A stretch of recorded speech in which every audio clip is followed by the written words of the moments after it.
Je suis Marc Saint-Jean, je suis vice-président du CNTL en charge du pôle voile, c'est-à-dire tous ceux qui concernent la voile, que ce soit sportive ou d'agrément.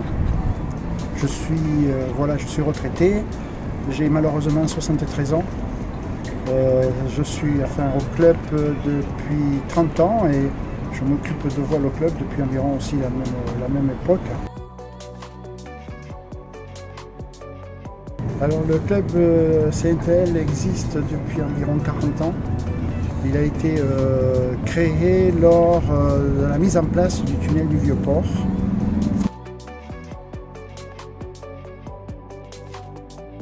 Je fais de la voile depuis que j'ai l'âge de 14 ans. J'ai toujours été régatier, ce qui n'empêche pas d'avoir fait de très grandes croisières. Ce qui me plaît le plus, c'est le contact avec la mer, le vent, la liberté sur l'eau et puis aussi effectivement la compétition que j'essaye de continuer à pratiquer à mon âge et ce qui est tout à fait faisable, contrairement à beaucoup de sports où à partir d'un certain âge on est limité. Là je peux continuer à faire ma passion.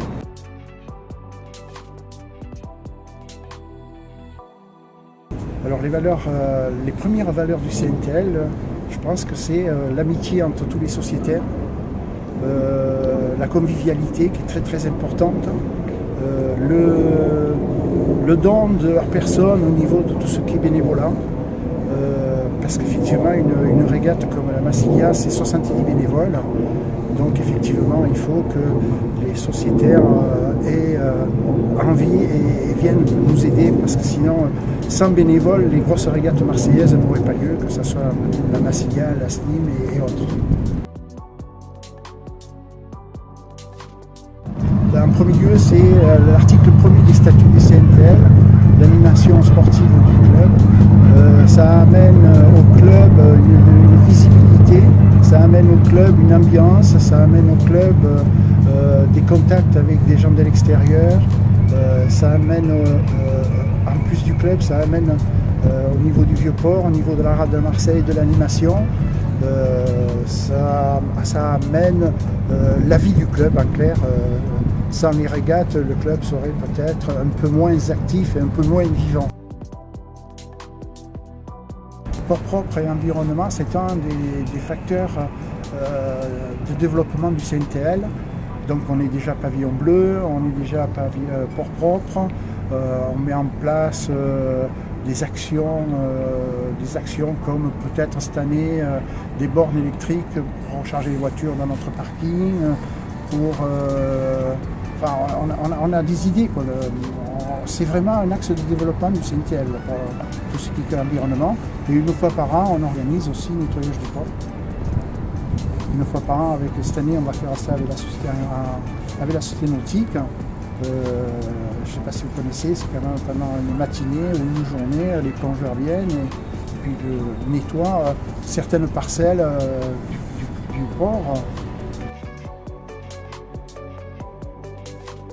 C'est ce qui fait vivre le club. On est plein de projets pour 2020. Entre autres, une très très grande course au large, en équipage, en solo duo. En plus de tout ce qu'on fait cette année, on va essayer d'organiser une très très grande course au large.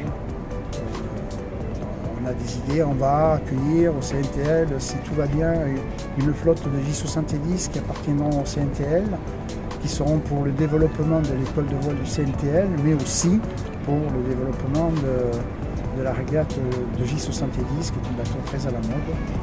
Et si tout va bien, on les aura en septembre. Donc on est plein de projets, surtout des projets qui correspondent à l'organisation de la voile au large aux Jeux Olympiques de 2024. On va développer aussi un petit centre d'entraînement à la course au large, avec